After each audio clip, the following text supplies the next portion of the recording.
Sup, people? Welcome to Throwdown. What is this? Episode 567. I am your host, and I'm joined by Carlos Romero Yo, yo, yo, what's going on? and Brian Manjoma. What up, what up? So yeah, you might notice there's quite a bit of people missing from this episode. Tony was presenting an award for best DLC at the New York Video Game Awards. If you want to see it, it's actually up right now. It's I think you could find it on GameSpot. So yeah, it's all done. It's all up. But he's right now he's schmoozing and and all that stuff. Don't know where Brett is, but Brett is the Brett of the Wild. Chris, we haven't heard anything from Chris, but if he feels up to it. Oh, wow. Speak of the devil and he shall appear. Sup, Chris? So yeah, like I was telling the folks that we have a couple of Tony's was at the Game Awards, the Video Game Awards, New York Game Awards. So that's actually up now. So if anybody wants to check it out, it's all ready there for you. You can see the plethora of AI jokes that they were putting on. There was a couple of presenters that fakely wrote these AI speech, like they're not speeches, but they had like fake like AI like presenting like rhetoric or the little and they just said stuff like, hey, would you like me to make this seem more sincere? Stuff like that. It was is what it is. So yeah, apparently it's like the 10th 10th anniversary of the New York Game Awards. So it's a lot longer than the Canadian ones, right? But anyway, I got a question for you then, Manny. And I didn't get to catch the show, so I'm curious. What game won on the category that Tony announced? That one was. Oh man, what did win that? The Pinocchio game. Liza P. Lies of P, yeah, the Lies of P DLC won that one. So and they actually did have the director of the game and the DLC, who's Korean, come to New York and do it. So it's pretty cool. Oh, nice. It looks like I just froze. Uh-oh. But yeah, anyway, as long as you can hear me, then that's good. Yeah. So yeah, I guess we can get things started. So our first question is from the gaming engineer. All right, shout out to the gaming engineer. His question is, has anyone seen the tweet from Jez Corden claiming Xbox will release an ad tier of cloud gaming? How much lower can we get in this cursed industry? I actually haven't seen that quote, but that would be insane if they did decide to do an ad tier. Like, how would that even work? Would they just like literally just throw a bunch of ads on your games all over the place? Like, yeah, I'm guessing like you when you're choosing games like to pick, you'll probably get some ads there. Maybe even like when you're playing a game, it'll be interesting. I mean, if they do this during a game. Yeah. It's like, hey, your game is in full screen. You're playing Gears of War, and it's like full screen, and then the window gets a little bit smaller. And yeah, exactly, like a commercial on a game on the live sports broadcast. Yeah, it does like, what is it? It does like a lower third. It just moves it over to the side. Well, part of your HUD is just a constant, ad stream. It's like that the movie in Chiron in the bottom in the sports games when they're like announcing other scores, but it's advertisements. Oh man, that's no bueno, man. You open up your map to find waypoints, and it says this map brought to you by Buffalo Wild Wings. Yeah, or the one of the ones from years ago was during the presidential campaign. There was actually like billboards. I think it was in Burnout Paradise that were actually like or was it Need for Speed that had literally like open ads that would just. Yeah, I think it was Need for Speed. Yeah, they would actively change real ads. Yeah, so they had one of them was like for the Barack Obama administration when he was running and stuff like that. So And I know a lot of people were pretty pissed about that one, where they were just like, "Oh man, why are there ads in my game?" Mm-hmm. Yeah, I don't think this. I mean, they're probably going to do this just because. I mean, that's the logical step that these companies would take to make more money, and also gets people in the door much easier. Because if you do an ad tier, you get to charge less, I guess, and that ad revenue makes up for whatever price of the subscription for the companies. So yeah, but it does. I mean, people were complaining about the Xbox dashboard. Remember, and I don't know if they fixed this, but Adam would complain about this all the time. It's like they have a whole bunch of ads in the dashboard. Just the regular old dashboard when you sign into your Xbox account. Yeah, there's like all these different ads and things. Yeah. I mean, there's a bunch of these, streaming companies that are essentially all of a sudden now ads, because they can't support themselves with their own subscriptions or subscription company. And they're like, okay, now you get the ad version if you pay less money for everything. So it's like, what's the point? Yeah. If you're subscribing to something, why do you need to have ads? Yeah. And this is and the most nefarious part about all of this is they'll do the whole thing where maybe there'll be a free option of Game Pass where it's like, oh, there's a free tier, but it's with ads, and it'll be pretty good, right? Like be like, oh, just a little ads here and there, and it doesn't bother anyone. But eventually, what this leads to is it's like you're gonna get more ads, and then you're gonna get more ads. And then it just becomes so unbearable where, a whole bunch of millions of people who signed up to the free version of Game Pass are getting a bunch of ads. And it's like, oh, well, now they have to subscribe to the premier one that doesn't have ads. So that's how they get you. They make you go fall in love with a certain subscription or something, and they just make it unbearable to enjoy it. So you have to pay for it to enjoy like how you used to. What do you think, Brian? I'm not surprised because just the way that things are going, everything is first you subscribe and then there's ads. I mean, you take any streaming service these days, they have an ad tier for some strange reason. So yeah, it makes total sense why they would do it. I'm not happy that they're doing it, but I don't see the reason why they would not do it, given the state of things. And who knows, this may just push people away from it, or in their case, hopefully push people towards the non-ad version. But I guess we'll see when we get the numbers, or if we get the numbers. Yeah.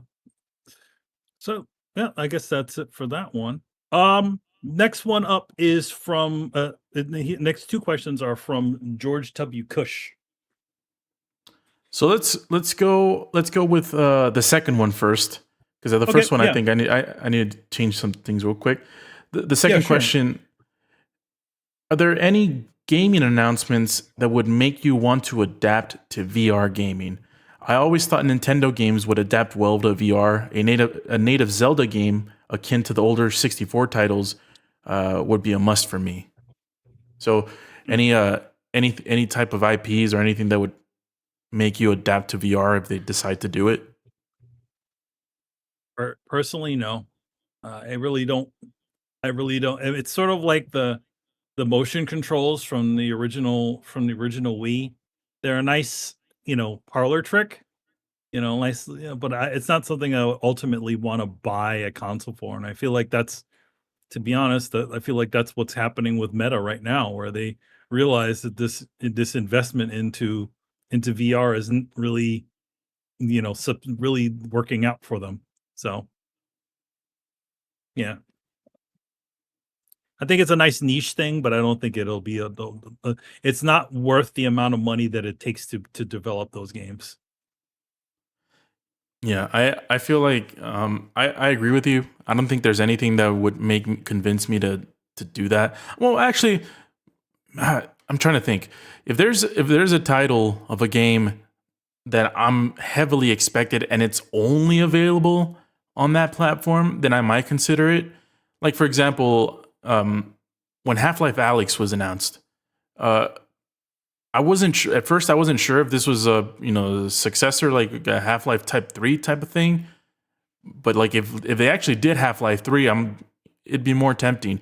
If they do like a Portal 3 and it's only available on VR, I would have to think about it because Portal is one of my favorite franchises, even though it's just only 2 titles. But I would do anything to go back to that world, and enjoy that game. There was a Portal-ish game. It was the Aperture Science VR game. Oh yeah, and it had your boy Johnson in it. Oh, you mean the Aperture Desk Job? Yeah, the Aperture Desk Job. Yeah. I think for the masses, if like let's say if we're just talking about everyone, I don't think VR is going to be a suitable platform for a large amount of people that would adopt anything like this. But I don't know, man. I don't know how VR is ever gonna, dig into the market like that. But yeah, for me, it had to be something really special, like a really special game. And even some of the sequels for games, like if they say the Mass Effect 4 is announced, well, I sure as hell am not going to be excited because, of what BioWare's doing. Like if you say, okay, GTA 6 only on VR, you might get a lot of people. Maybe not me, but a lot of people. I mean, I don't know. I mean, I feel like even like, I don't know if they would ever put like a numbered one, but I mean, granted, this is a hypothetical question, but I don't know if they would ever put like a numbered title of a game on VR without there being at least a non-VR version, right? Like one of the better implementations of VR was like the Resident Evil first person games. So, but I feel like them locking themselves down to just doing that is, I think if it ever does get put on, it would always be like an additional option. Like, hey, you could play it on VR, Yeah. That does make sense because they did add a first-person mode into GTA 5, so I can see them having a first-person mode in GTA 6 and someone modding in a VR thing. So not official, but having it be there. Yeah. Yeah, is what it is. All right, I guess. Oh yeah, Chris. What about you? You probably. Oh, yeah, no. I have the same answer you do. I don't think there's anything. I think I'd be honestly. I think I'd be turned away if something I loved was just like we're going VR only. Like Elden Ring 2 is VR only. I'll be like, well, I guess I'm done. Yeah, I guess I'm not playing these things ever again. Yeah. If they don't get you with that, I mean, they probably don't get you with anything. Yeah. Because I was gonna ask you, Chris, let's say like a hypothetical, like let's say, and I know the answer is gonna be no, but I just want to entertain it. Let's say when Resident Evil 7 was announced, you know how they had the whole, we're going back to form, and it's first person, yeah, and it had all the rave reviews. Like let's say it was during that time, and they said, oh, this is a VR only game, and would you have ever considered it at that time? Be like if it was only a VR only game, would you have considered it? No, I would have been like, I'll wait for the regular version. I would just be a holdout to be, because honestly, I would think that any fan of those games, as Resident Evil otherwise, is not gonna go, or I guess I'll go out and buy myself a headset. They'll probably be like, you know what, I'm just gonna wait this out, and you either make a console version or I'll keep my money. And what they would eventually do is just make a flat version, So I wouldn't buy into that then either.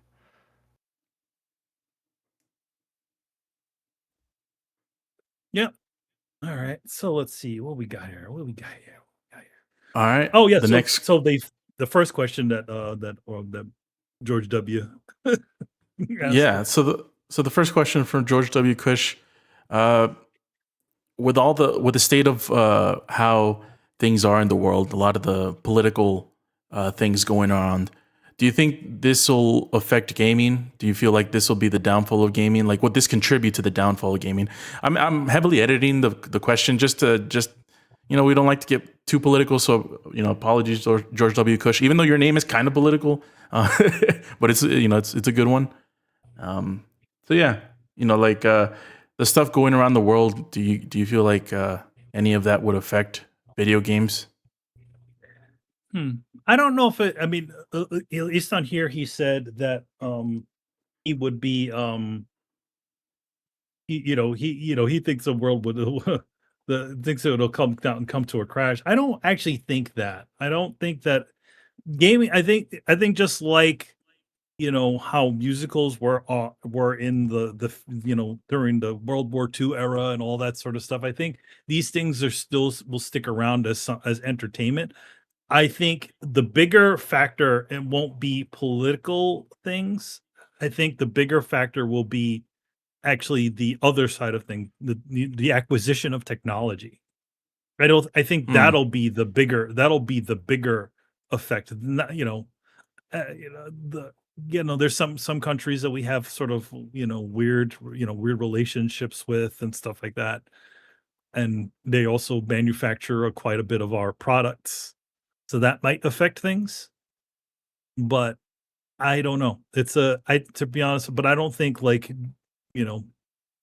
initiatives that certain countries will do will fully affect everything. I think they'll still continue to make games. I think that maybe the content in the games might switch a little bit though. Maybe to not mirror what is happening currently in the world, as we've seen happen before, when when certain villains were changed around to not reflect other certain people, stuff like that.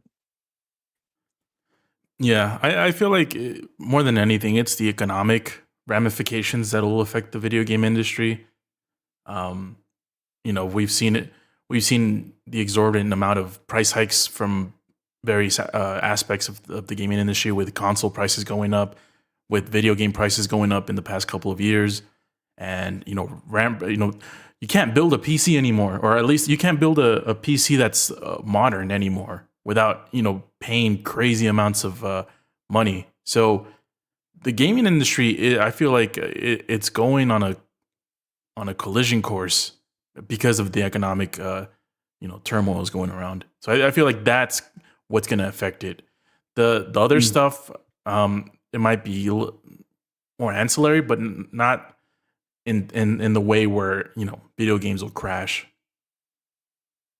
So yeah, my two thoughts.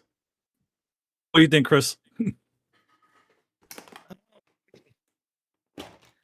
Yeah, I mean, we may see certain markets get cut off for briefly. Like, if China invaded Taiwan, then I don't know how that would affect their studios and then the export of their games. Because if they decide if there's any kind of blockades, or if we intervene, and they may go, oh well, we're stopping exports to the United States. That would include their entertainment and their games. So we wouldn't see another Wukong, or all this stuff would stop. Would it affect gaming as a whole? I don't think so. You'd lose a market, right? And then other things would fill it. So I don't think gaming would shut down unless I mean things would have to get extreme. You'd be talking like World War III broke out, and then gaming would stop, right?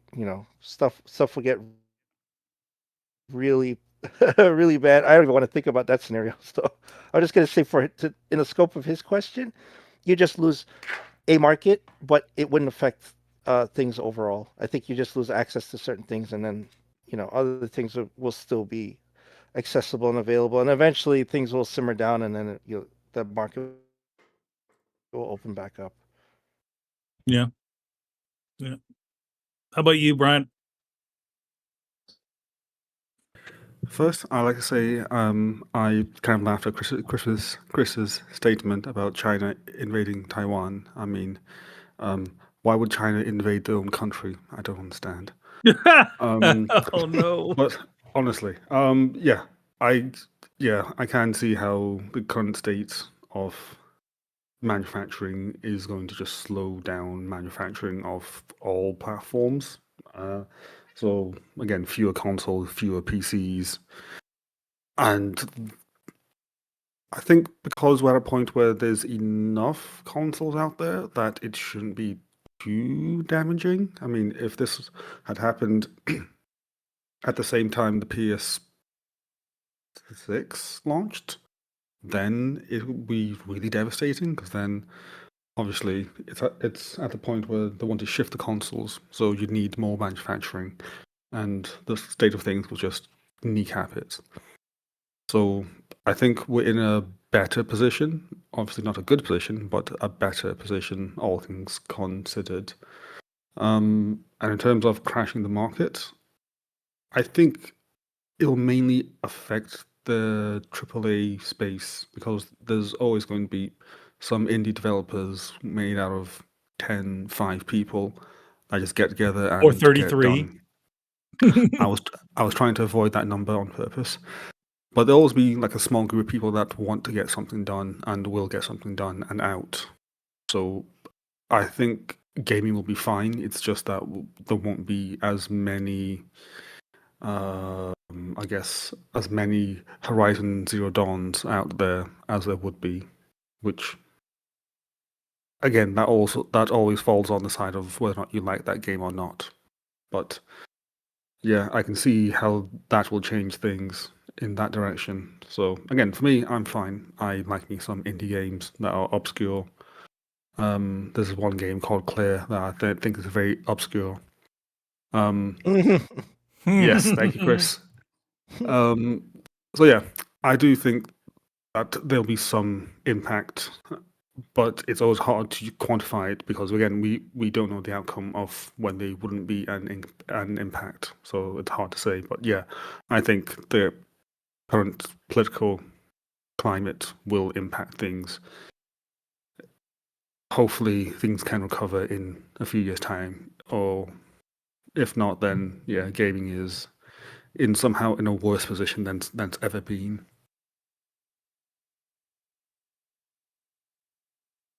Yeah. Well, no, we'll see what happens, right? Next one up is from Eurocar 9. Yo, man, shout out to that guy. Yeah, man. What's up? How he been? I mean, I heard he's doing good, but not better than Eurocar 2. But that's Okay. that's besides the point. What his question is, we're getting less and less great games, and gaming hardware is getting more and more expensive. My question is, what's the point of gaming? The dark. Damn. Oh, that sounds like a person that's on recovery, like a on withdrawal syndrome or something. Like, I don't play no games. Yeah, Go ahead. yeah. It sounds like he's definitely not doing as good as Eurocar 2. Eurocar 9 is going through stuff, man. Well, I mean, the joking aside, I mean, you think about it, like at least you don't need to kill yourself on trying to buy 100 titles at once that are really good on top of each other, right? Hey, I don't know. I you mean, save money. What's the point of gaming? I mean, to be honest, like it doesn't.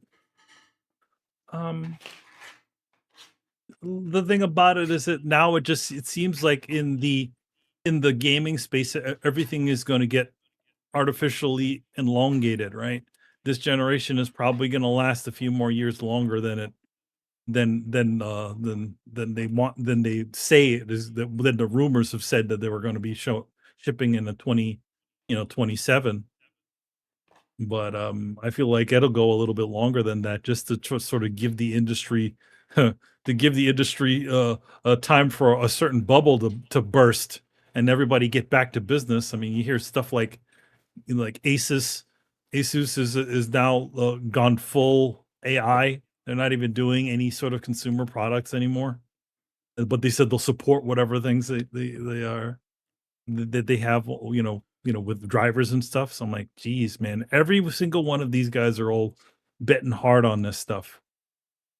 So I think the point of gaming is, I think that just now I think what will happen is I think the fever pitch for the things will be a little bit more few and far between. Like, you have your GTAs, you have your sort of big titles that jump in, but I think people will still continue to play. I think just, hey, it's not like there isn't a shortage of games to play. It just may mean that the evolution of the new might change over a little bit. Maybe people might end up going back into their 50,000 Steam catalog, right?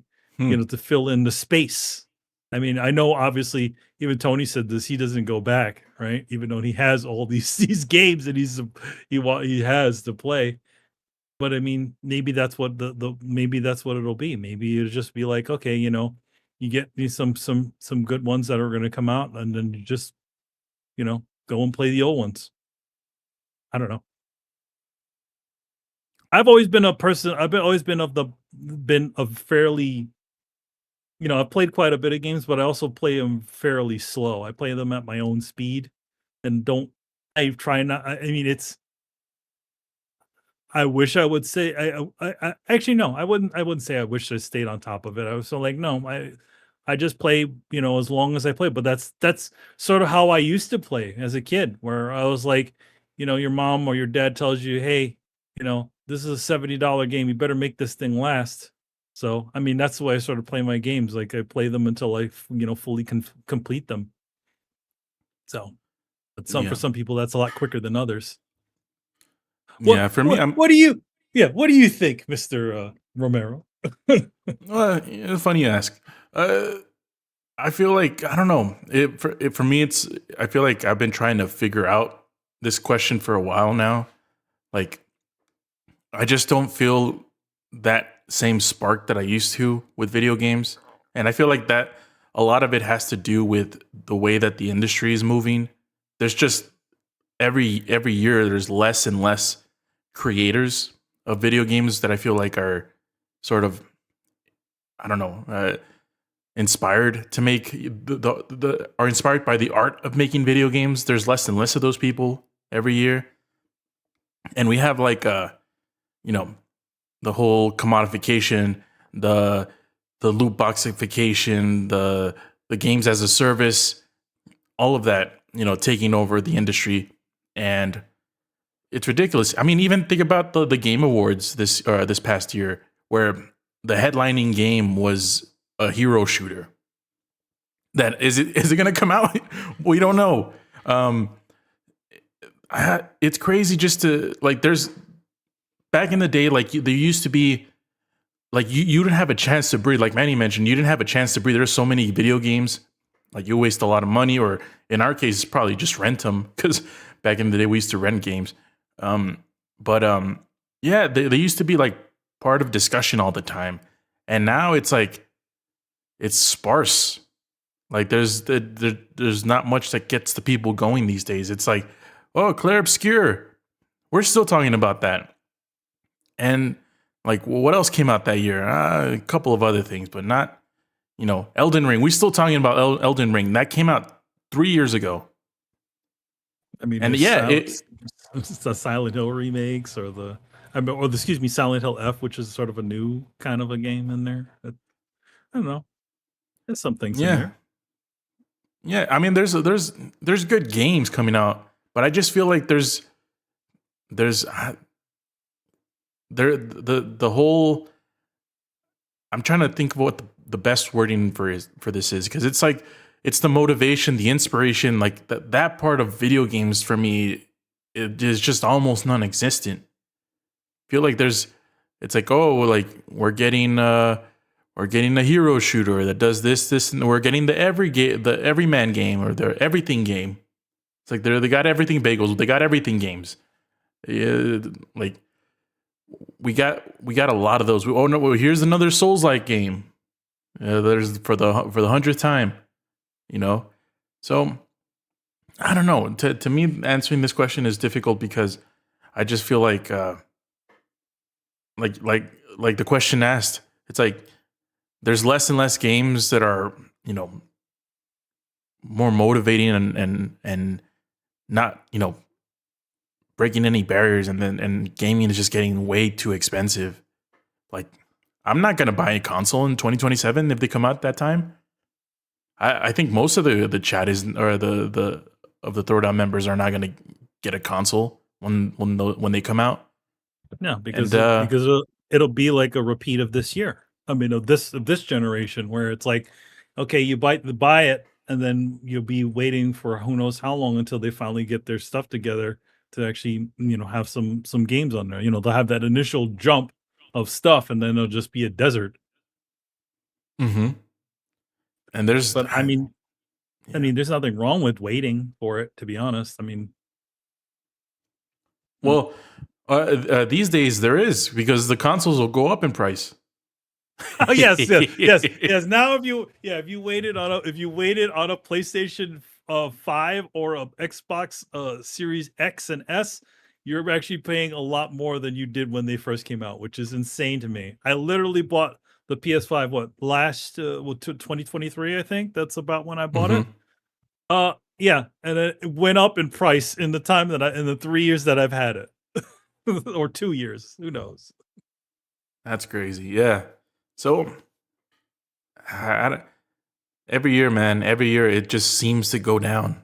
So hopefully, I got to stay a little bit optimistic. Hopefully the next generation of video game makers do some good things. But they remember the dark times and all the mistakes they made during this generation. Yeah, because I mean, even think about like the studios that we can rely on. Like we can count them in our hands, in our fingers. It's like, oh, the Larians, the Kojima, the studios, the CD Projekt Reds, and then after a while, it's like, oh, we're on our eighth finger, and we're trying to think about who else is left. No more BioWares, no more Cliff Blazinski's, no more even shout out to Peter Molyneux. He had big visions.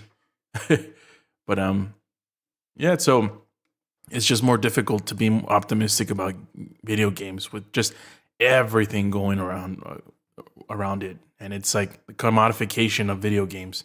It's like it's a business. Like games are more of a business than they were back in the day. Like back in the day, of course they were a business as well, but at least they resembled something as forms of art. And these days, it's like few and far in between.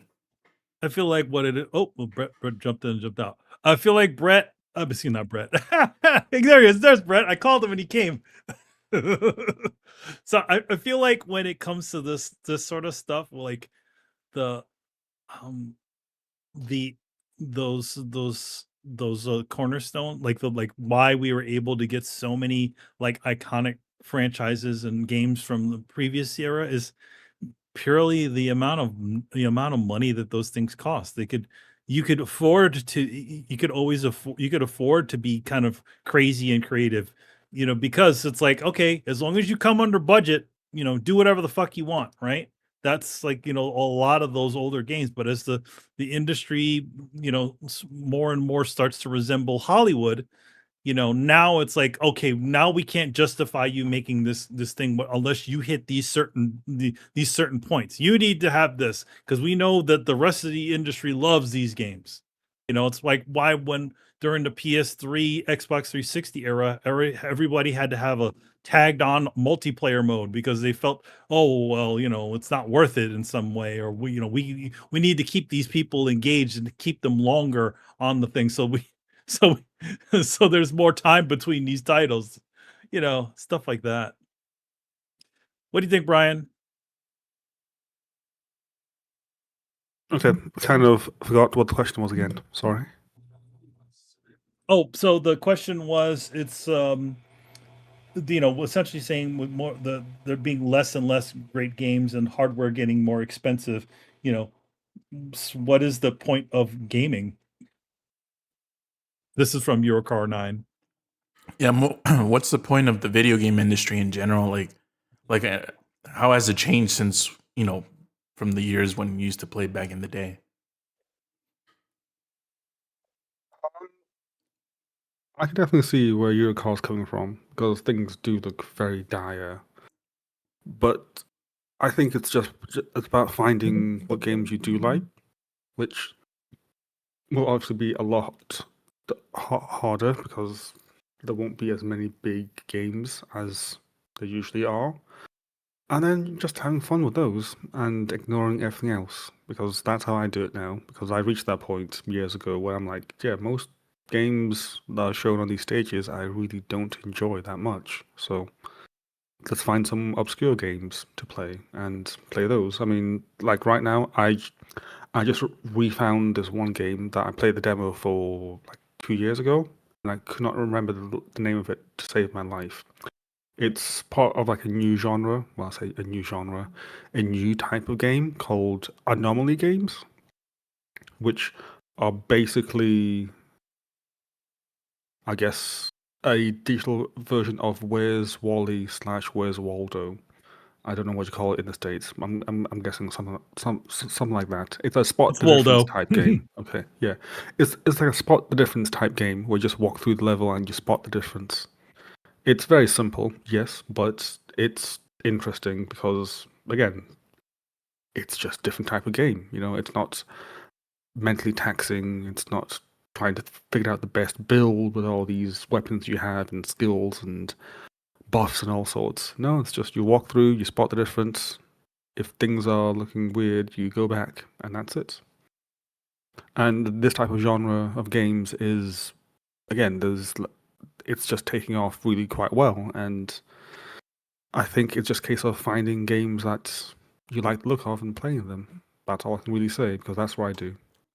Hey, Brian. You said earlier in your answers like play more obscure games, but I did, and it was my game of the year. I knew you were going to say that. Well, I'm surprised you said play more obscure games, and I'm surprised you didn't catch your own own thing. I was trying to avoid that. He can't. He has 33 reasons why he didn't think about that specific one. 33 and a dog. He saw the bait. He was just hoping not to draw attention to it.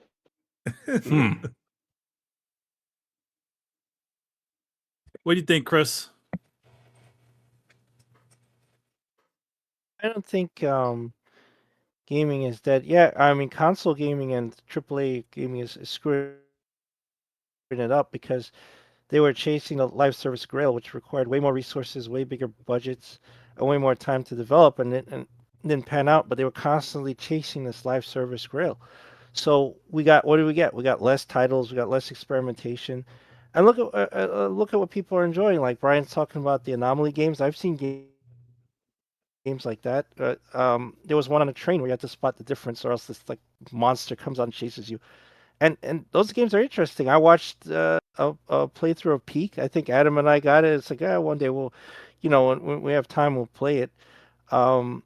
I got the RV game. It's just a silly game where you're just out in the country trying to get your RV through this dangerous part of the forest. And these games are fun. So I don't think gaming is dead. I think there's gonna be a shift in where people go to AA and indie titles and stuff, and there's more to enjoy. It's just coming from a different resource. So is there a reason to invest in like a PS6? Well, as long as Sony is encouraging indie development, you could get those experiences on there. Then maybe if it's worth it to you, along with the titles they have. But honestly, I think as long as you could still get a reasonably priced PC or Steam Deck or something, I would just do that and enjoy more experimental stuff, more AA stuff. So I don't think gaming is that. I think AAA has screwed themselves. I would honestly like to see that collapse. I'd like to see EA and all that stuff just implode, right? And just stuff rise out of it and IPs get auctioned off because honestly, I think there's way more talented people like the Clear Obscure guys, whatever, who if they had a hand on an IP like Assassin's Creed or something else could do a fantastic job with it, even changed it around from what it was, right?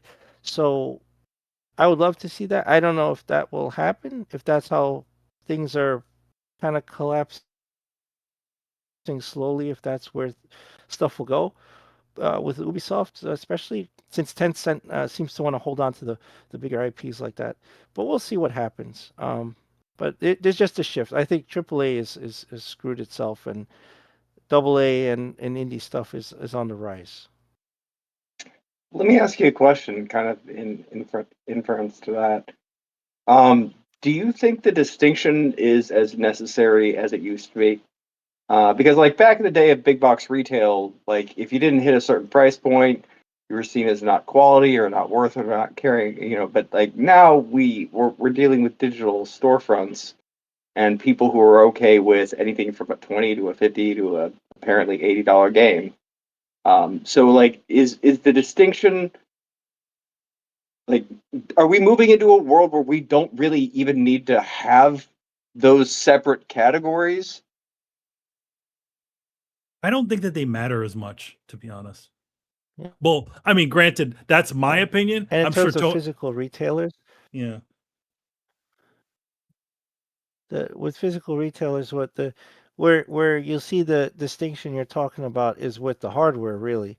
Like I honestly have gone into several places and I don't see Xbox at all. I go Yeah. into my Target, I see the Nintendo section, I see the PlayStation section, I see like some other stuff there, but I don't see Xbox. And Costco, Xbox is gone. And Sam's Club too, Yeah. Xbox is gone. It isn't an Xbox section.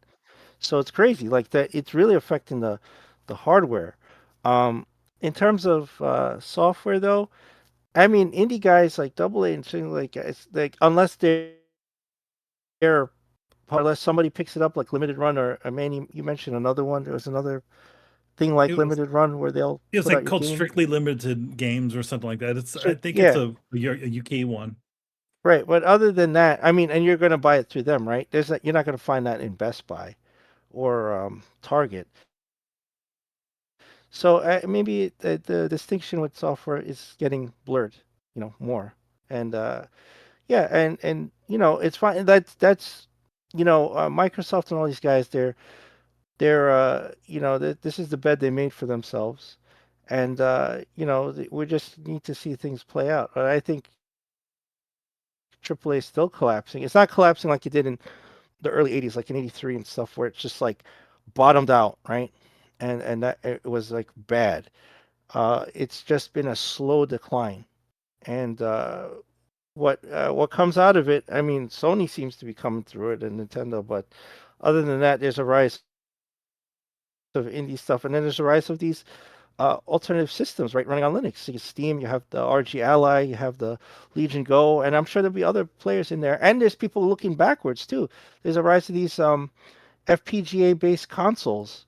That like one's a Super Nintendo, one's a Genesis, now they got an N64 one coming out, and so there's a lot of stuff going on, but it in terms of AAA, in terms of people buying into uh, live service, I think that's done. Yeah. Yeah, and weirdly enough, I feel like Helldivers was a kind of a delineation mark. Wait, and I'm not really sure why. Like, but between Helldivers and Arc Raiders, like even the big Call of Duties, like it just seems like nobody knows where the next thing is coming from. And honestly, I'm kind of good with that because I feel like big box retailers artificially inflated stuff. Like it just comes down to like, look, if this game's gonna have to be $60 to be on the shelf, then it should have A, B, C, and D in it. And they're like, does the game need D in it? No, but like everything's open world now, so we're gonna do that. Like I feel like we got this weird place of like, how some places will they'll be like, we need to spend the budget so that we get the same budget next year. I feel like we got into that kind of mentality. And we didn't really need to, and then we needed to start justifying big ballooning budgets, and it just became like an Ouroboros of stupid eating its own tail.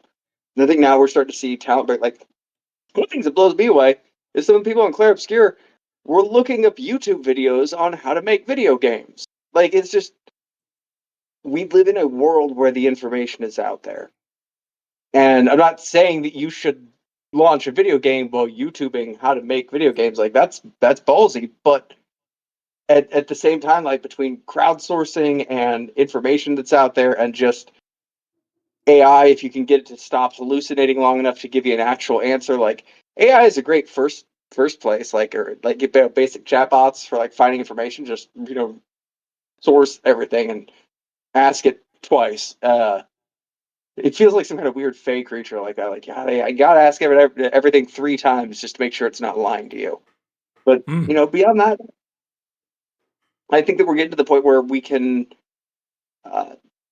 we have so much information available that if you take talented, passionate people and give them free access to it, like it's insane what they'll do. But the problem with that is that it is, as much as I absolutely hate to fucking say it, it's kind of giving credence to what people were saying about Larian in that, look, not everybody's going to be able to hit these marks, right? Like there's a kid that like taught himself fucking rocket science and like got into MIT at like 12 by teaching himself with ChatGPT or some shit. Like not everybody is going to be that guy. Just because we see the tools coming out doesn't mean we're going to see all the talent keep up with the tools, but it's going to let some talent really kind of push forward. And I think that maybe seeing it as dying isn't as good as seeing it as I think we're entering a restructuring phase where the things that motivate people to make games kind of change, right? Like you don't have to worry about publishers so much anymore. You just have to worry about digital storefronts and directly with customers. So like I don't see a lot of the things that we needed AAA for. Like we don't really need those things anymore.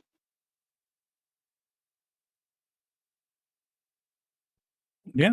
I mean, it would just be the difference of a big outside of like a big studio and a independent studio. It really doesn't the levels, and obviously with games like again the 30 a game a very iconic game from last year. It showed that they could do games, and also another company that they could do games that feel on the level of those, of those sort of AAA titles, but cost probably half or less than half than what they did to originally make them. Well, I mean, I'm even if they could more. just keep up with them, like the group of people that left CD Projekt Red and are making that new Mhm. game that looks kind of like The Witcher. Like, I look forward to a world. I hope for a world in which that kind of thing happens more because that ultimately gives the creatives more power. Like you can buy the company, you can buy the IP, you can buy the building and all the fucking computers, and the talent can still fucking form their own company and beat the brakes off of you. So you're going to treat them right. You're going to pay them what they need paid for. Like they're just going to walk away and build something new that trounces you every single time.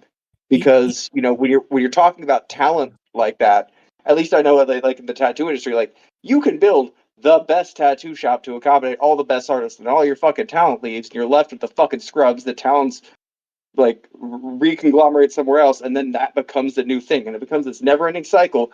And anybody who thinks they could just jump in there as not a tattoo artist and just bridle this shit and have it make money, it never works. It doesn't, and it leaves this place where like the senior creatives almost have to be the ones in charge.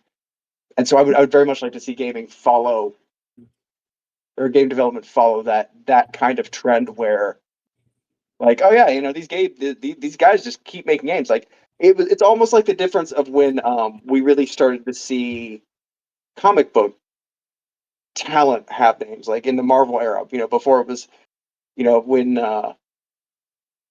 and I realize I'm probably grossly misreferencing this, but like before that we had companies like Detective Comics and things like that. But Stan Lee really kind of, if I'm not mistaken, tried to push like actual people, like so that they became like recognizable names, and that's when we kind of entered into the golden age of comics. And again, like I'd like to see that kind of happen in gaming, and it does a little bit, but a lot of times we see like oh, what's Neil Druck? Never mind. So like It's an I'm not interesting sure. it's an interesting thing though, because it's like all the whole game industry all started small. Like every single one of these big names that we know about now, they all were small like punk rock companies doing like id Software. They weren't like they were just producing the game on their own. Like every single one of these names that we hear now, with the exception of like a PlayStation and like a Microsoft, even Nintendo, but with all these companies that we've heard of, all started off small, making these really cool little games, and then once they got big, then they just became these like a problem. It's almost like it's like the difference between Metallica before they got when they were still on the way up, and Metallica now, where they're this insane like arena selling like game. Like they don't have the edge. They don't really make very good music these days. you know Yeah. but they'll sure as shit play you the classics over and over and over again to remind you that they were good at one point. Yeah. What's Yeah, up, Tony? Yo, I'm on my laptop, so I don't feel like setting up. All good. Couple of quick things. You guys can hear me good though, right? Yeah. You sound great. Okay. I don't know. By the way, I don't know what the question is, but I just want to jump on something Brett said because I'm a nerd for this stuff. So yeah, basically what you were alluding to was, DC kind of had the archetypal superhero, right? The good guy, never fallible, all this shit. Then Marvel Comics, in the 60s, during the silver age of comics, that's when Stanley's like, hey, I'm going to write real people or closer to real people. Like the Fantastic Four was like a revelation because there were superheroes that were bickering with each other. That had never been done before. Anyway, what's the actual question? I'm just jumping in. Anybody know what the fucking question Carlos? is? I think it was basically the game industry done. Oh, go ahead, Brett. I think is the game industry dying, but I think Eurocar, so like you could probably paraphrase. Oh, Eurocar Yeah, asked the question, eh? Yeah, Eurocar 9. He said, I'll read the question. Good guy. He's got He's a got good dude. pictures of him. It's yeah, weird. It's uncanny. It's there and on OnlyFans. The question is, we're getting less and less great games, and gaming hardware is getting more and more expensive. My question is, what's the point of gaming? Yeah, no, gaming's fucking trash now. You get nothing but remakes, remasters, and now we have the added bonus of everything costing more. I don't think if we keep going at this trajectory, it's going to be sustainable. That crash is absolutely coming. If we keep going in this trajectory, if things change, there may be some hope. But I don't want to sound like a fucking doomer, but I don't see any hope for gaming right now. I think there's going to be a big crash, and then things are going to reset. But if you keep here's a bright point. When we had the crash in 1983, it made gaming better. So maybe we need that correction. Bro, what? The people in charge have golden parachutes. Why would they not drive it off a cliff? Yeah. So you know what? Let them fucking drive it off the cliff. I'm at the point where I'm like, yo, let the shit burn, bro. Let's see what happens when the forest grows back. So some people want to see the world burn, Master Wayne. Yeah. So what's the point of gaming? Listen, you still got your backlogs, and there's still some good double A's out there. It's not like gaming's completely done, but yeah, this is definitely the bleakest I've seen gaming. Like, you can't tell me there was a worse generation than this. There wasn't. Oh shit! I have a question for Brian. Is Brian here? You Yep. hiding in the back somewhere? Okay, Brian. I'm reading the tea leaves here. So after the console market basically collapses in on itself, like a dying star, do you think that PC gaming will continue to be able to hold the line of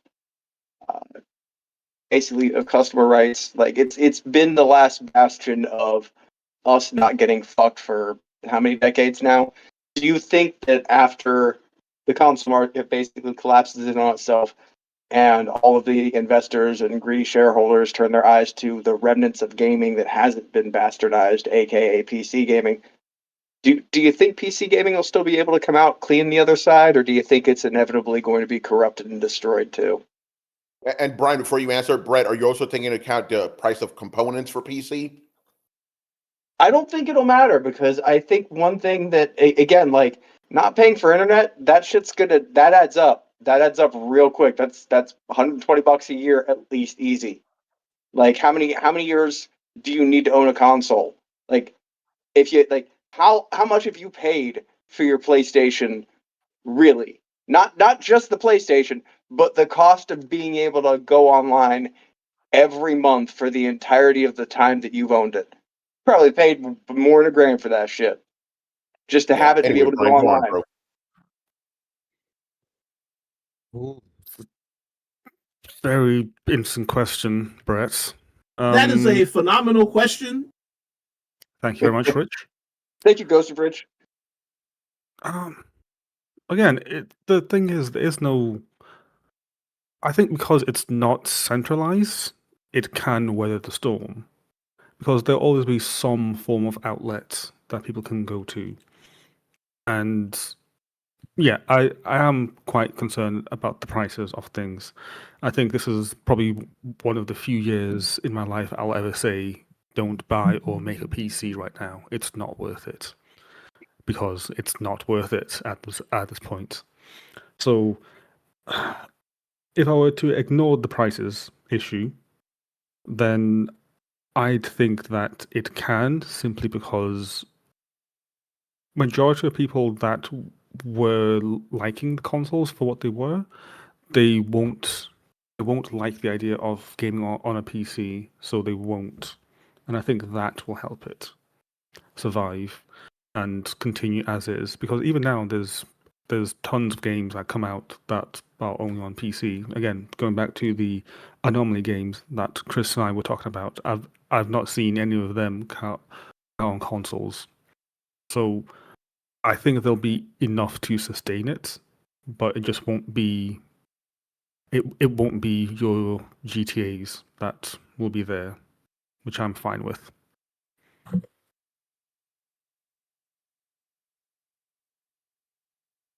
Cool. Mm-hmm.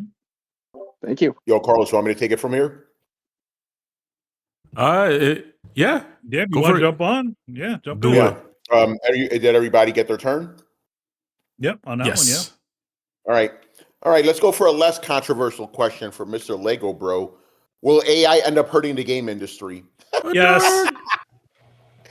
You know my fucking answer, so I'll let you guys answer this shit.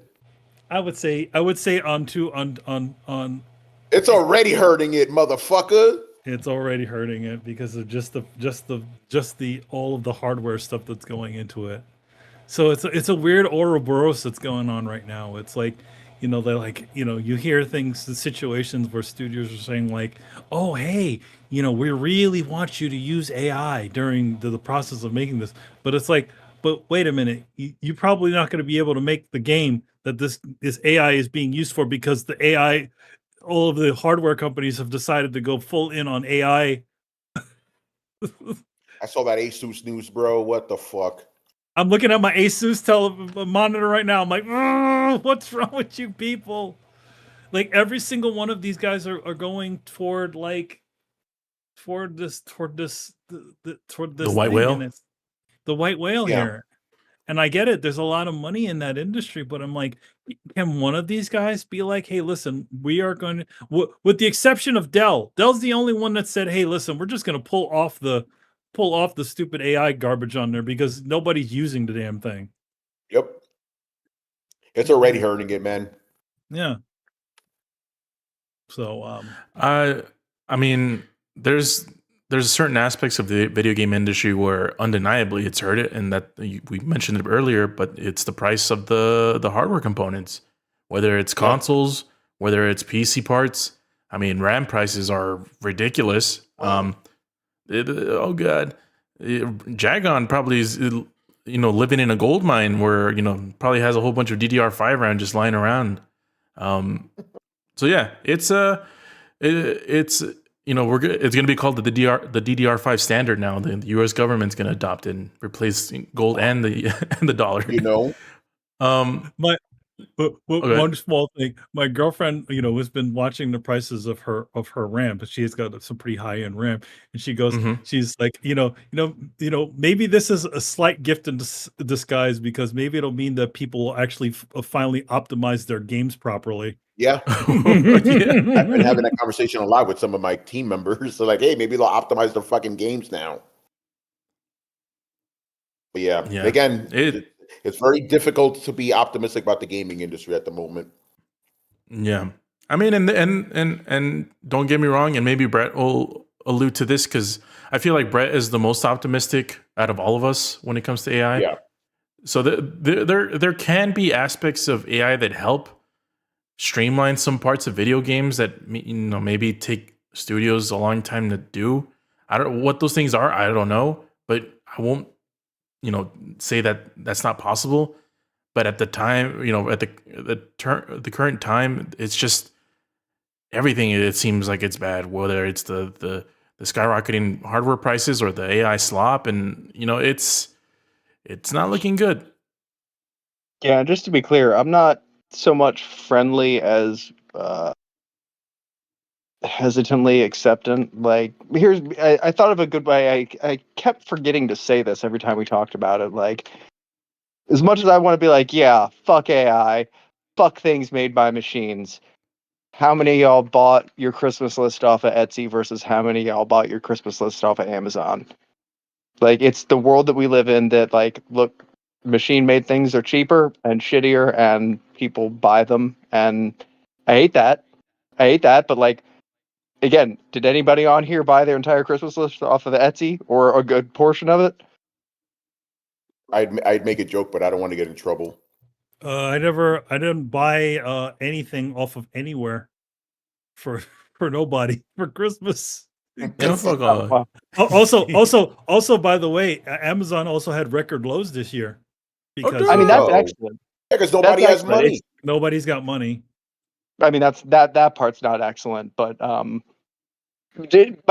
whole point is, like, with AI, yeah, does it suck? Absolutely. Is that going to stop it? No, it's not, and it's so, like, it's probably a better option to try and find the best of a bad situation than to ignore it. So I'm looking, but and I think yeah maybe the silver lining here is that smaller companies can leverage the same tools. Because in theory, AI with proper oversight should just be able to increase efficiency. It should just give you a small team of idiots that work under you that do a terrible job and that you then go through and clean up. So if you really have, like, a true talent composing it, The problem maybe. is now you need a team to clean up AI's dumb shit because it keeps getting stuff wrong. But see, this is the thing. I don't think you need a whole team. I think you need a person to clean up a team of AI stuff, and, like, that's how the pyramid is built. And does Yeah. that mean that, like, our job now becomes more of an editor than a producer? I mean, maybe. I don't. I think by the time, I think all of us will be dead by the time any of this really happens. So, like, this is more a hypothetical for future generations. But, like, I think, yeah, in the future, you're going to see a lot of people using it to kind of generate base content and then, fix stuff or direct it. You see a lot of middle managers, but you're also Mhm. going to see,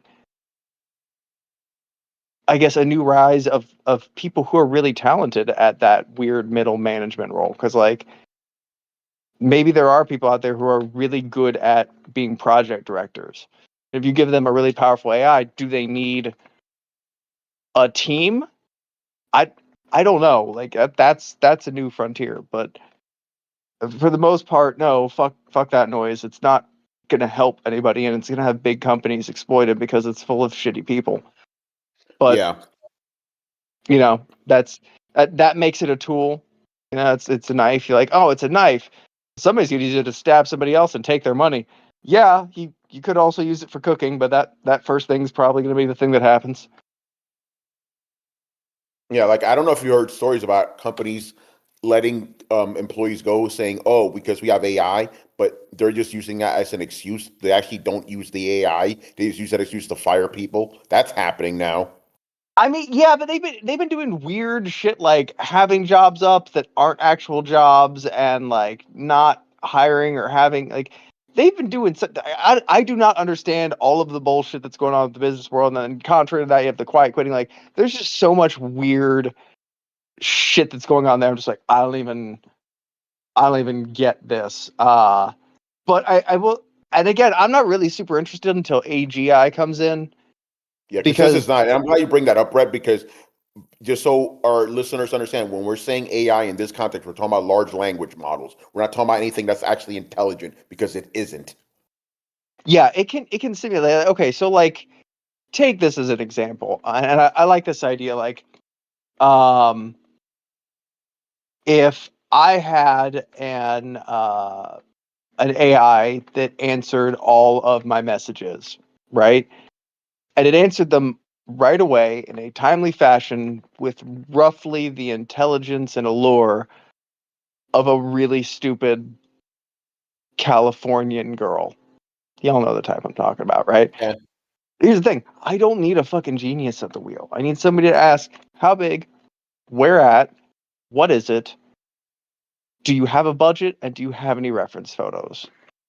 Right? And that's because that's what the front girl used to be in a tattoo shop. You go in, she'd be the hospitality between the half feral tattoo artist in the back and the the clientele. And so she'd figure all that out, and then she would just condense all that into just a small ball of information and walk into the back and be like, hey, I got somebody wanting a fist-sized tiger on their left bicep.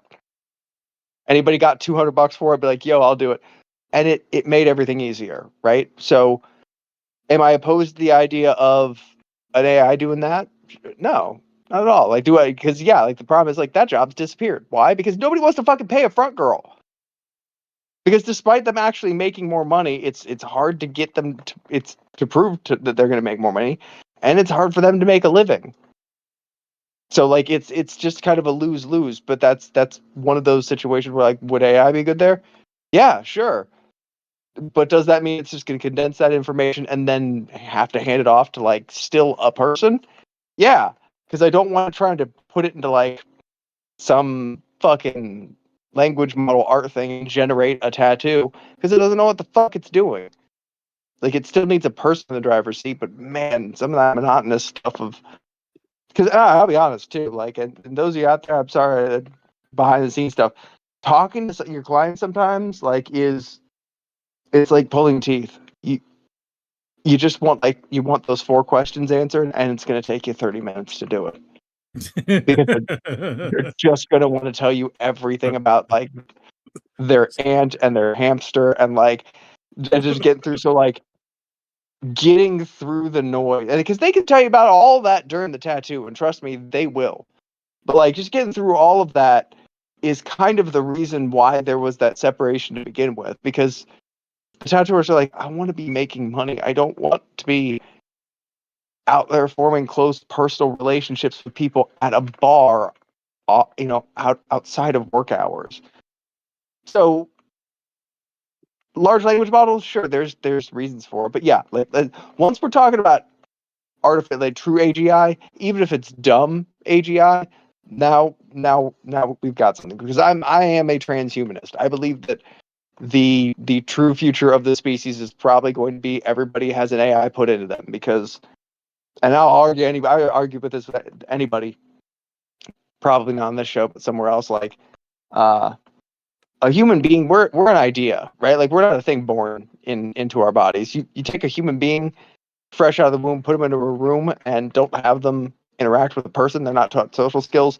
They don't develop the ability to talk, to reason, to learn. They're an animal. They're not a human being, right? Like, they need the software put in them, and they need the software put in them at a young age, because if they don't, their brain doesn't fucking develop right, and they can't learn to talk or write or anything like that. They can learn a handful of words like a fucking dog. And it's a scary fucking thing, but it's convinced me truly, humanity is an idea.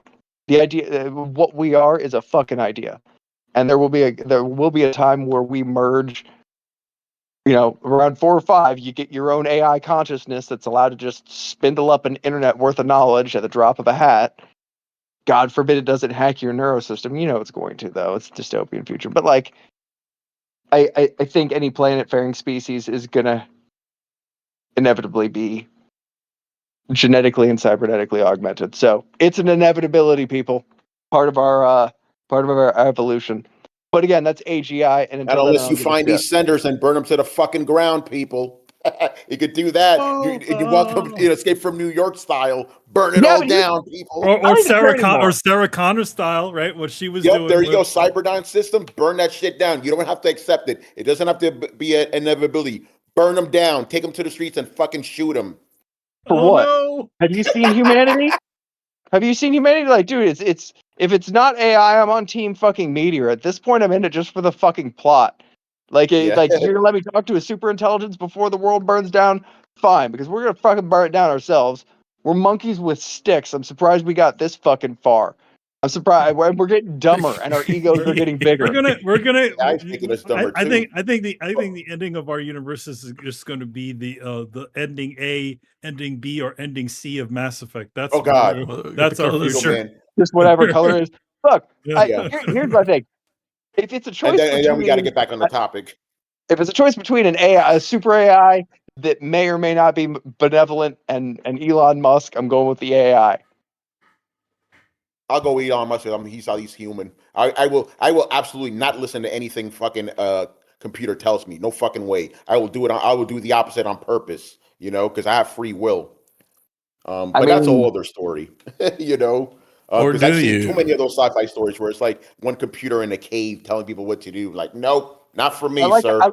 I like how you just like, I'd rather have somebody tell me what to do because I have free will. No, I didn't say I listen. I'm said gonna Elon blindly Musk. listen to him.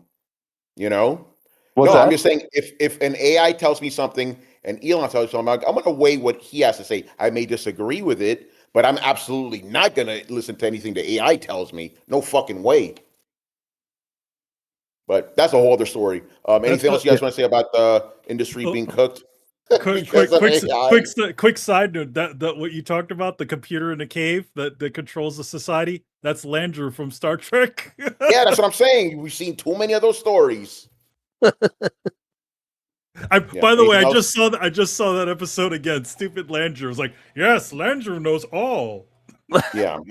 See, Twilight Zone episodes, we've seen that too, Bro, you talk about cave. Like, I think the first person to like integrate with an AI is going to be like the first person coming out of Plato's cave and trying to come back in and explain to everybody like, nah, the shadows on the wall, that's not real life. Real life is like this weird, series of magnetic fields that repel each other, and we're all going to be like, you crazy bitch.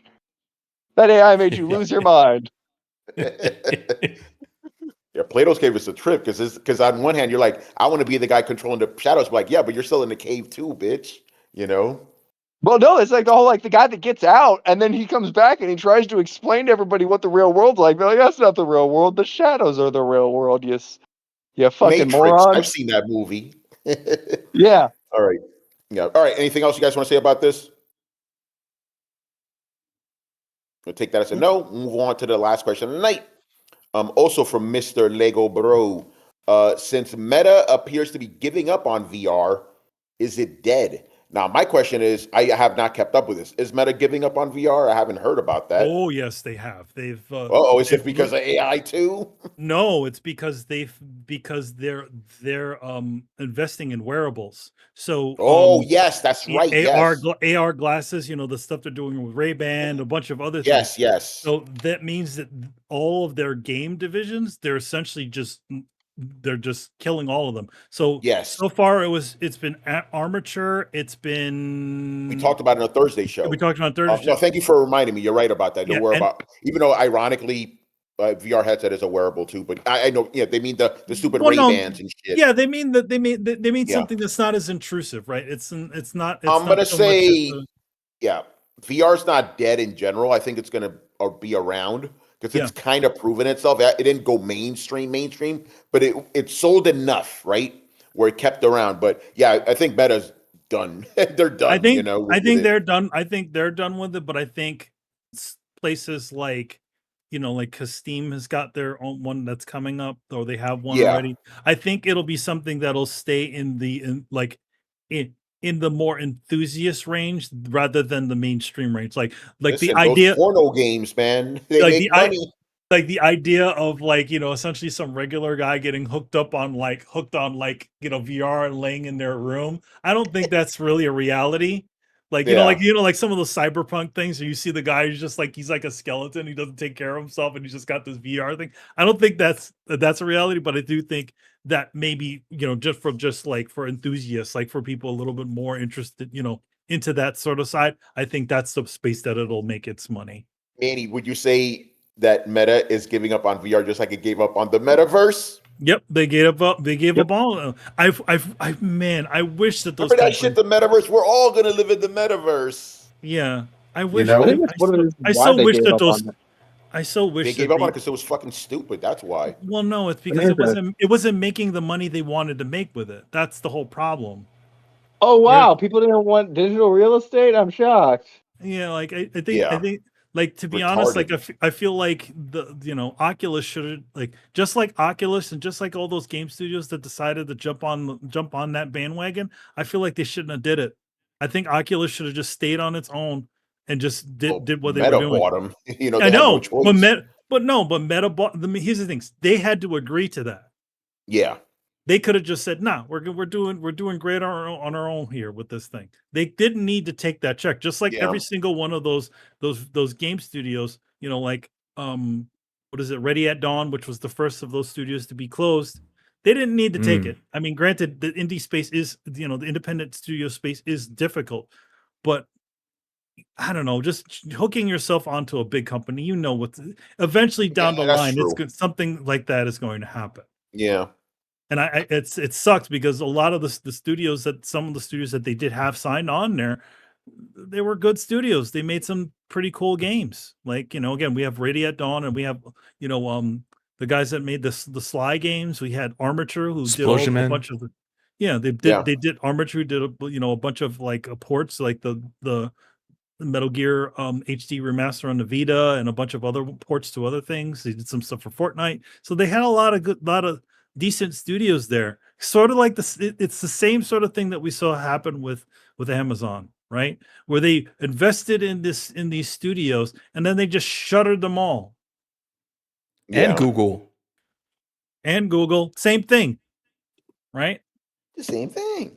I feel like the danger there is just the fact that these big companies want it, and they want to invest in these things, and that's at some point, and it sucks that it happens so quickly that that they're just gonna cut everybody off. Yeah. What about the rest of you guys? What do you think about VR? Yeah, I think it's going to continue. I'm sorry, you can go first. Okay. I'll go real quick. Yeah, I pretty much agree with you guys. I feel like the technology for, the type of virtual reality, augmented reality is getting a lot smaller. So the whole integration with the Ray-Bans and stuff like that, I feel like that's the way of the future. The Google Glasses were ahead of its time. Yeah. So I feel like that's... and they were ugly. They were ugly ass things, by the way. Those but now they look good, baby. Yeah, they're not Ray-Ban. Now they stylish. These things are the way of the future because they're just way more practical. They're way more practical. There's even and Brett knows about these, like the X-Real glasses. Like you can connect anything into glasses that look those sunglasses. You can wear them on a plane and X-Real's fucking legit, bro. Bro, I got them. Yeah, he has them. Yeah. So like I feel like that's the way, man. That's the way. Yeah, like it's honestly, it's just personal wearable. Because you can get like a huge fucking screen. It's a 200 screen from 12 feet away. I'm like, just it's not as big as you'd think, but it's also, pretty big. It's not like sitting at a computer monitor big, but it's it's a big ass TV in your living room, kind of big, and that shit is awesome. But yeah, I agree.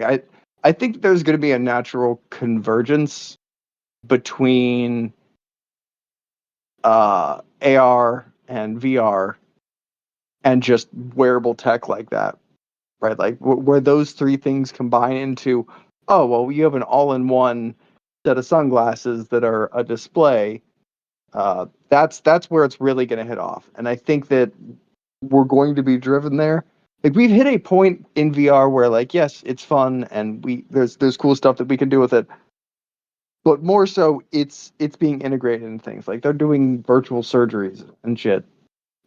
So the innovation is going to be driven by the industrial sector and the military sector and the medical sector and probably the porn sector, everything but video games, ironically, until we get to a certain point of sophistication where like all three of these things have converged. And then I think we're going to see it that I think that's when it'll pop off.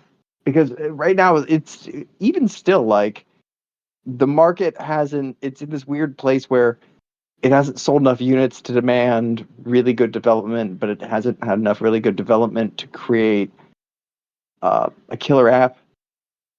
And they figured out a lot of ways to get rid of the motion sickness and whatnot, but it's just such a big, cumbersome feeling thing that I think that now that we're seeing the wearables, I think that intersection is where things are going. Not Apple's $3,000 fucking train wreck monstrosity, but we're something that, I mean, fuck, like the glasses I got them for like $250, $300, something like that. The price of a computer monitor. So when you talk about something that's $500 and that is VR and replaces my computer monitor and isn't so cumbersome that I actually want to wear it. Now you've got something, and it's going to be a minute until we get there. How much would I spend on that? No. How much were the glasses? They're normally like $300. I got them for like $250. They go on sale pretty regularly. 300. So that's like 2 gigabytes of RAM these days. Something like that, yeah. I mean, the thing I found kind of shocking was it's really in line with a lot of the monitors I was looking at. Similar kind of vibes and specs. Because it was, was it, hey, I'm gonna get a second monitor, or hey, I'm gonna get a pair of these glasses. And the glasses, they were a good choice. I really like them.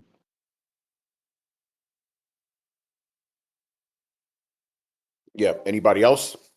VR dead, gone, something else? Hiatus. Yeah. Oh man. All right, that's interesting. We got 2 questions about VR tonight. All right, man. That's all we got. Let's start wrapping it up. See what I want. Oh yeah. Shout out to the New York Video Game Critics Circle. I attended the awards tonight. Had a good time. I made fun of Oblivion. Yes, you did. And that was funny because what happened is I already had the joke ready about Horse Armor because I was presenting Best DLC, but then Oblivion won Best Remake of the Year. I'm like, oh, hold up, I gotta change my fucking script. So I was like, with all due respect to a Oblivion representative, we're not talking about Horse Armor. I talked to that guy after the fact. He actually appreciated the joke. Yeah. So good times. You can catch it on Twitch right now, VOD or whatever. Yeah, it's on. We talked about it a little earlier. It's on GameSpot. That was presented on GameSpot, so you can watch. They fucked up, by the way. They were supposed to give me my own mic, but somebody forgot it, so I had to use the podium one. But I got a loud voice. Carry through. Yeah, and the guy bent it down for you, so it was all good. Yeah. Shout out to Brady. That's the first time I presented with him. Good guy. He's from Esquire. They're not a gaming magazine whatsoever, but he really loves gaming, so he's trying to bring more of that to the magazine, which is really cool. Yeah. Shout out to Harold Goldberg, who holds the whole thing together. He started this whole organization. Really good guy. Shout out to Mega Ran. Really did a really cool thing tonight. His rapping, singing stuff. He's also really good. Mega Ran was there for the 2nd year in a row. He's my buddy. You know, he's a really cool dude. You know. Yeah, he's dope as fuck. Yeah, and also shout out to Chris's old boss, Reggie Fils-Aimé. He's my buddy too now. He's like, hey Tony, hey. Yeah, So, Chris, like I said, he doesn't talk like that, in real life, when I talk to Oh him. no. yeah, Yeah. he's not talking business. He's far beyond the business talk now. So I noticed that the two things about your category. First, Indiana Jones wasn't on there. That was interesting. Yeah, because we didn't nominate it. It wasn't nominated. The other thing is the actual the director from what the hell is that game? The puppet game was there to accept the award from Korea. Yeah, Liza yeah, P. yes, Liza P. Yes, Yeah, they had the director there, which was cool. Like I was surprised he didn't, that he actually showed up. So yeah, pretty cool. There was another Korean person that showed up as well. But yeah, Manny, the reason India, because we get a list of the games and then everybody selects which games they want. If it doesn't get selected, it doesn't get nominated. And I still maintain that our award show has more integrity than the video game award show, because you notice that it wasn't just 5 games in every fucking category, Yes. and we held it in January, not in December, Well, I mean, Even usually though- the Academy Awards holds their things like maybe in March or something like that. Like it's Yeah, that's I wish we had this shit in March. January is fucking nasty in New York, bro. oh well, especially with all the snow, because it just recently snowed up Yeah, in the I was talking to people about that. I was like, because last year it was 20 degrees, right? So like, what's worse, that or this? Because it was snowing like crazy. I think I'd rather just take the snow, because by the time I left, it was fine. It was messy and shit, but it wasn't cold. Anyway, let's start wrapping up here. Manny, you got anything to plug? Yes, TMNT Battle Nexus number 5 with a cover by Car Randolph and myself, and Blood and Thunder, the series written by Robert Kirkman and drawn by EJ, former Tech Jacket, and Kari I are doing covers for that. We still have a list of covers, so stay tuned for your local comic book store or wherever you download your comics online. There you go. Yo, Carlos, man, you guys coming back with The Walking Dead? Yes, whenever that comes back. I don't know what the date is for the next. I think Dead City's next. So whenever that comes back, we'll be back. It's I am Negan. Shout out to the Coalition with a K. They keep covering everything when it comes to video game, movies, TV shows, everything. And shout out to the TV Terminal. Good stuff. All right, man, we're done here. So make sure you follow Throwdown on Twitch and Twitter. Subscribe on YouTube. Join the Discord and find us on your favorite podcast app. Links for everything down below. Once again, I was your host, Tony Polanco, and shout out to Carlos and Manny for holding it down beforehand. And tonight, you heard the beautiful voices of Emilio Lopez. See you next time. Chris Seeley. Here, everyone. Carlos Romero. Peace out. Brett Murdoch.